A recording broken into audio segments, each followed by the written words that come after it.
guest today is Laura Wiessen, and I'm going to ask her to give you all her background. We're going to talk about the press and information and all those things that are going on in the 21st century, but we're both from before. So, Laura, go ahead.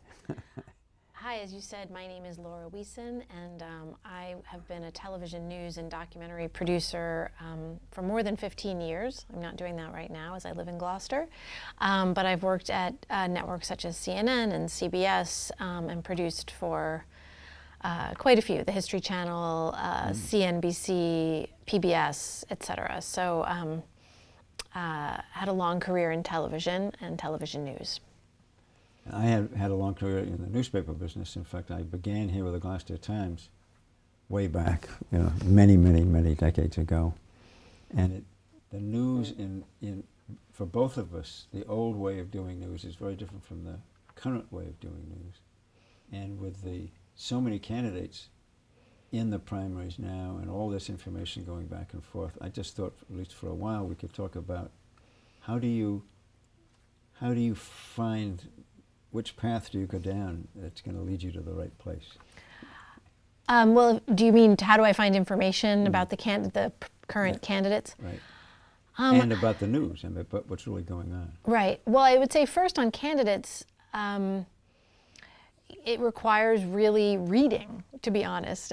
Going back to really reading, especially for the candidates who have sort of records and who have been in office, where you can see where their votes are, see where they've led, whether it's in the Senate or in the House or in their community, sure. Or in their communities or in their states. There are some Exactly. governors in the races. Yeah. So I think there are journalists doing, evaluations of these candidates. I think at this point, I would say the best way to start really digging into the candidates, if one wants to do that at this point, is by reading about them. I mean, really reading about their policy. Television, I know, for instance, Elizabeth Warren had a town hall last night on CNN, so there were quite a bit of policy prescriptions that came out of that last night. Mm-hmm. That's an important piece to see what the candidates are saying now. But I think to really evaluate any candidate who's been in public life, it requires in-depth biographies of them to see where they've been and what they stand for. Do you have a place things you read, magazines you read, newspapers you read? Where do you get your reading information from? What do you trust? What do I trust? As an old reporter, what do you trust? I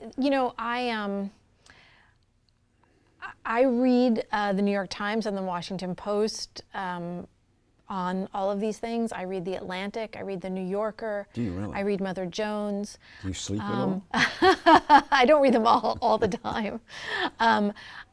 There's been some very interesting reporting in Rolling Stone.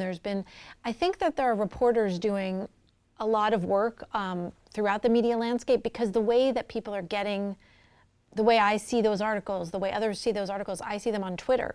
I see them on Facebook. I don't necessarily read the magazine itself. Right. I don't necessarily read the magazine. Some of them I support journalism, so I do subscribe to quite a few periodicals, even if I'm not getting a print version. Okay. So I read the New York Times online and get the Sunday paper every so often. I read the Washington Post, but I do believe in paying for journalism, so I pay for journalism. But I think there are. I think there are print reporters doing good in-depth work on the candidates. I also think, there are really interesting podcasts. I haven't been listening to any on candidates specifically, but podcasts are a great way where sometimes journalists sometimes journalists you don't know go in-depth on a topic, and that's another way to sort of learn. Podcast is an individual journalist. Well, podcasts are audio. It's sort of like old radio. That's but there's all different shows, and it runs the gamut. You can do some on history. You can do some on any sort of social issue that you want. But there are the New Yorker has a radio hour that they've made into podcasts. There are. I don't know if The Atlantic has one yet, but I'm sure they do. Washington Post does. New York Times does. And there's, some are more of a scan of the day's news. The New York Times has a great podcast called The Daily, which I listen to almost every day. I look at it as Right. a newspaper, but I've never thought of doing that. Yeah. Well, they will often take a story and a story that they've covered and Right. talk to the reporters and go in depth. Oh, really? And Okay. it's fascinating, and it's not always what you expect. But there's a lot of sources of information aside from sort of the main periodical, and I think we can look to all of them. How would, just Joe Ordinary sort all this stuff out and decide? I mean, in the old days there were yellow so-called yellow journals, and good guy. And in many of the cities there was a morning paper and an evening paper. Mm-hmm. Sometimes there were papers owned by two different people. One was clearly Democratic, the other was Republican, and they'd sort of battle each other in the city. And in fact, I worked for the Hartford Courant, and we finally beat down the Hartford Times. We just did better things, and we also happen to be a Democratic paper. But we really truly did outperform them, and they just pulled the plug. But how do you, it's so complicated now. I mean, you've mentioned technical things of the 21st century that I don't even know. I wouldn't even know where to turn them on. Do most people know how to go through all this landscape? I wouldn't say most people. I don't know. I don't know what the numbers are on who utilizes social media for their news source. I'm sure those numbers are out there.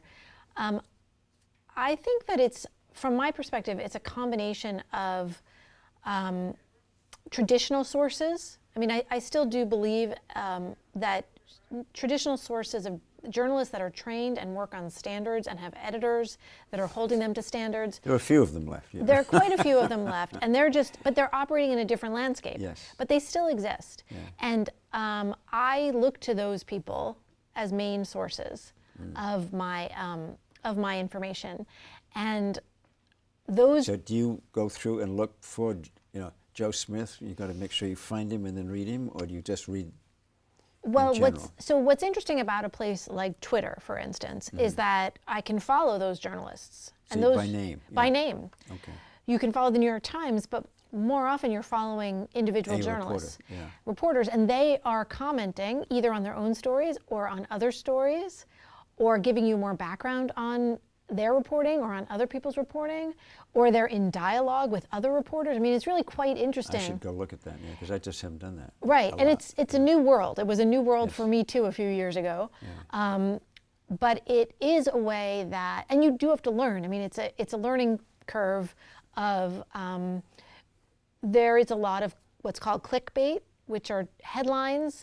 Clickbait. So, Clickbait.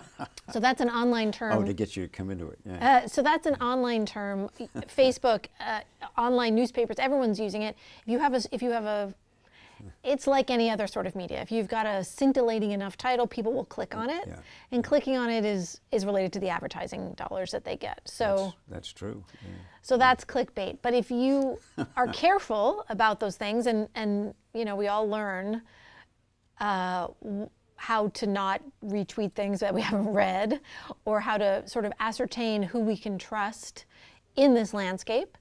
I would say there is, as I said, a learning curve, but there are people doing really interesting work. And the sort of other piece of this is that on Twitter, for example, there are scholars, and there are people in government, and people who have been in government, and former military people, generals who are tweeting, who are giving answers. Who are giving answers, and who also sometimes are presenting their research. Journalists don't normally do this because I think they have certain regulations. But others, attorneys, and others will write what are called tweet threads. They will write Twitter threads, and they, 1 through 30, where they explain a piece of the news that's coming out. Now, you have to be able to take this all with a grain of salt and check That's the problem. Yeah. Right. No, it is.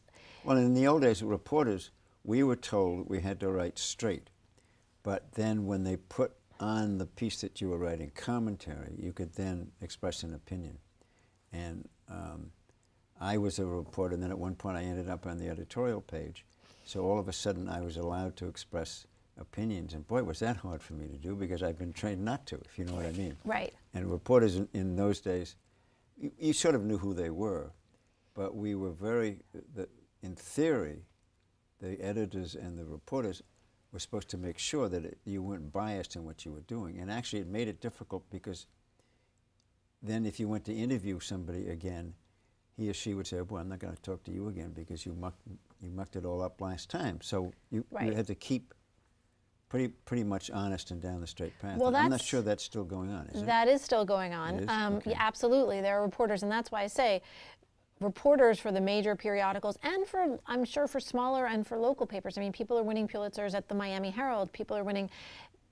Reporters are trained, and at television networks and at CNN, reporters are trained to get the facts, the same as always, and to back up their facts, and to have however many sources your paper requires, 3 sources generally, I believe, to go forward with a story. And that may seem harder to maneuver now, but those rules are still in place. I would think it would be. At my age, I think it would be much harder to maneuver through, to get through all these things. Well, I think there's a lot more television and now radio, or now podcast, but television has blurred the line to some extent between straight reporting, and there are still many great, straight reporters on television news, and opinion. And opinion pervades the process. You've got the panels of experts, right? They are able to give opinions. You have a moderator who's generally a journalist who can prod and ask. Well, I don't mind that. Yeah, I mean, if there are 3 people and you know that it's, left, right, and center, I don't mind them talking. But that's not. It doesn't have to be left, right, and center anymore. I mean, that was the fairness doctrine, which was abolished in 1987. So there used to be a time when you were required to show different sides of different opinions. Yes. We are no longer, as we know, in a media landscape where people have to show different opinions. Well, how do the people watching here today make sure that they really are getting the right information, and that what they think is the road isn't a blur or a dead end or something like that? That's a great question.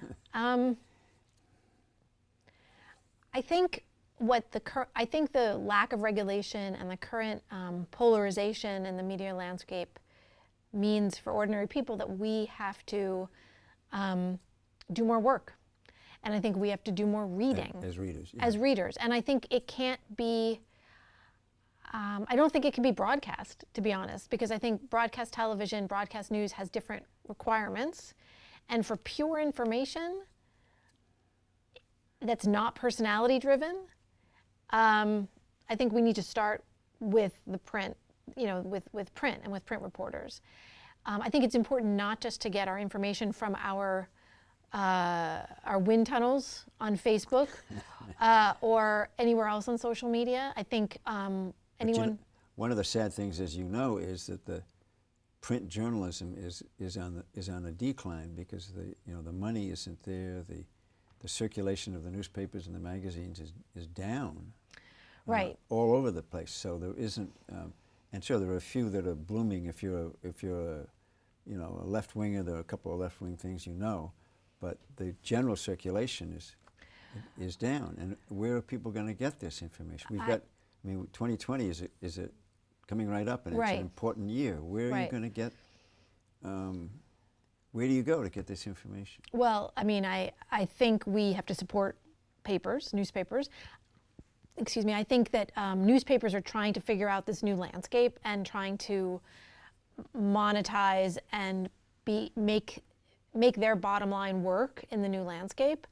And I don't think the New York Times or the Washington Post are going anywhere just yet, or the Boston Globe, but I think we have to support them. I think we have to pay for subscriptions. I think we have to read magazines. I think we have to support the places where we know, through our research, through the history, where we know that they are doing fine journalism. Mm-hmm. And much of what's coming out into television and elsewhere comes from print. Much of that relationship in the press corps. So that's still true. Okay. It's still true as far as I know. Yeah. That everyone's doing their own reporting, yeah. but the New York Times has a blockbuster piece, and everyone sort of goes and then tries to get their own sourcing for it. Right. It's the same way that it's worked, as far as I know, for a long time. quotes it without saying it's from the New York Times. All that No, kind of no. If you awful- I know. notice now, if No, I you know, but if we you used to do that. right? Yeah. Well, now they're very careful to say, especially Yes. with some of the more incendiary things, Yes. to be very careful With to a say source, we yeah. haven't sourced it yet. They Yes, have, but, yeah. but they're ICCNN is doing this. Everyone is when a place like the New York Times comes out with a blockbuster report, people are saying we're going to go with it even if we haven't confirmed it. Yeah. But then many times they'll say, as the New York Times Yes, they do. reported yesterday. Right, da-da-da-da-da. right, and Yeah. it's both protecting themselves Yes, exactly. and giving credit where source, credit is yeah, due. Exactly. But there's people doing amazing work at all these papers and all these magazines, and I think the work for us is to figure out who they are Well, that's it. and to follow them, and to keep adjusting our expectations. But I think the thing not to do, and the way not to get all of our information, is through sort of what's coming at us on social media, because that has become we now know Facebook is not unbiased, and we're getting.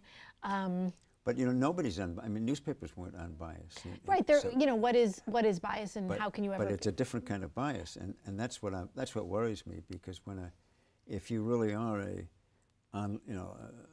social media kind of person, and the bias is there, but you don't realize, you Right. really are not informed. Right, if you know what I mean. right, and that's happened. That's where we are, Yeah. right? We have people living in these silos Right. online and not hearing Yeah. at all. How can we open the doors of the silos? We have to find we have to get out, we have to turn off the computer and read a paper and read a magazine.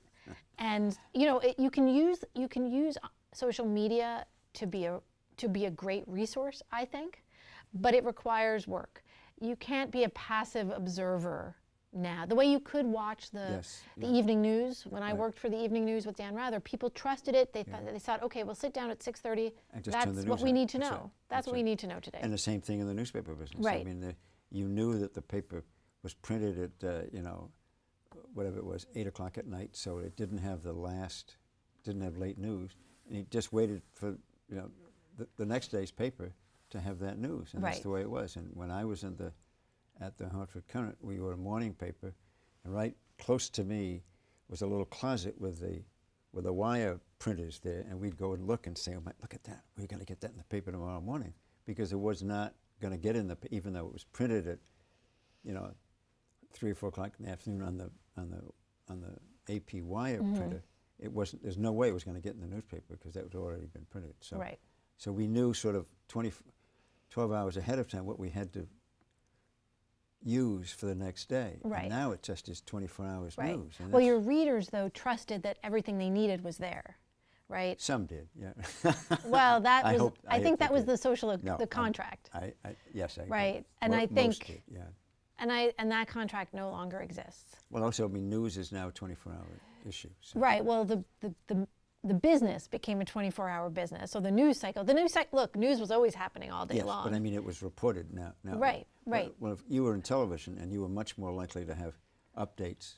Well, I was on a 24-hour Not- broadcast. exactly. So I was on a CNN. So we had to. exactly. But what that means, what that means is you have to fill 24 hours. That's right.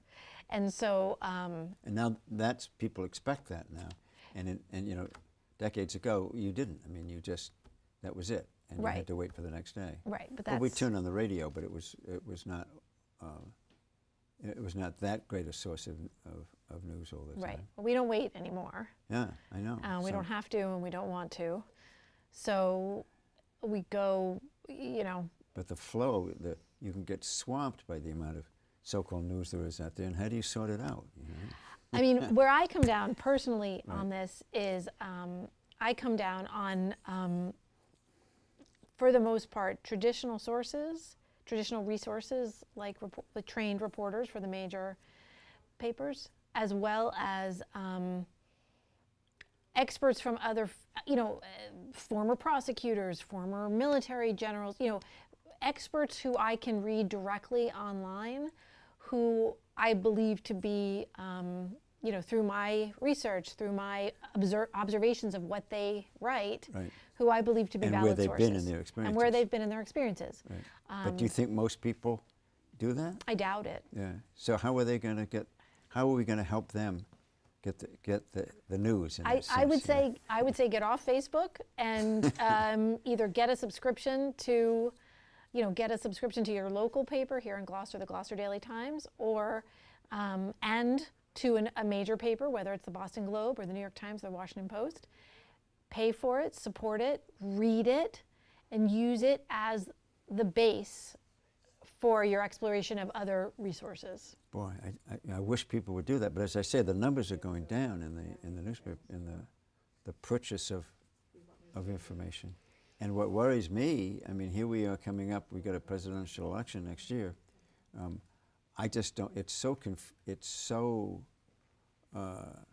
I think the field is so confusing because do you look for issues? I mean, do you say, okay, I want somebody who talks about climate change or something like that, or do you look at individuals and hope and say, all right, I like Joe, and then you just hope that he's talking about climate change, or I like her about this. Which, how do you sort it all out? I mean, it's a very personal. It's a personal choice how they do that. I mean, for me, honestly, I think it's a little early for myself to start really investigating. I'm interested in the candidates, but I know that Massachusetts, it's not as if we have an early primary. It's not as if we have a say early in this race. And so for me, even all the attention on the primary at this point is part of the 24-hour. I mean, this is just part of, we need to fill time for the next year. So, and it's not invalid, you right? Think it's filling time. It might be. Yeah. I think, I do think that some of it is ridiculous. I think having a town hall with Howard Schultz was ridiculous. Yeah. That's just using time. You're hoping you're going to get some ratings. You're hoping you're going to make some news. If you don't, you don't. But I don't think that of the main contenders. I think that, you want to hear from Elizabeth Warren. You want to hear from Bernie Sanders. You want to hear from Amy Klobuchar. You want to hear, right. I want to hear from them. Right. But for me personally, there's a lot going on in my life, and I'll wait until a little later. Yeah. A little later in this race to see how this. And of course, as you say, there'll be primaries, so the field will be shrunk. But the field will be shrunk. I just don't know. I mean, I really do. I look at issues and I think, oh boy, now does Bernie? Is that where Bernie's going to go? Or I look at Bernie and say, hey, Bernie, whatever you say, I'm for you. And you can't. Right. We all make our choices that way. Yeah. I think television by its nature and is a personality-driven medium. I will say that I do think that reporters have already fallen into a trap of reporting a lot on personality and less on policy.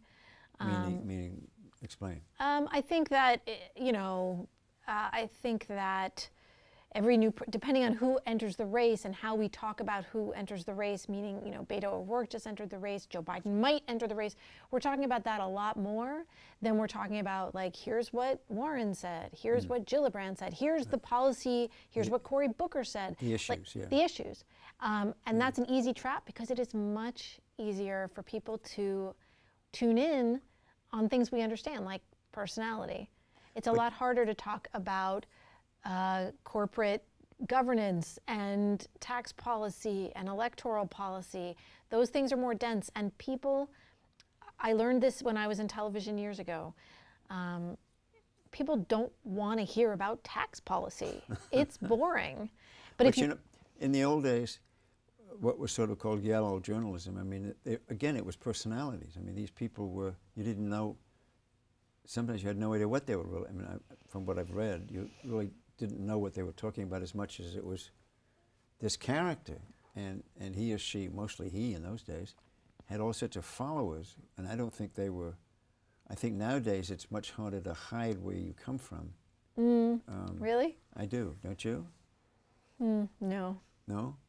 Because you know how to get in, you know how to dig down.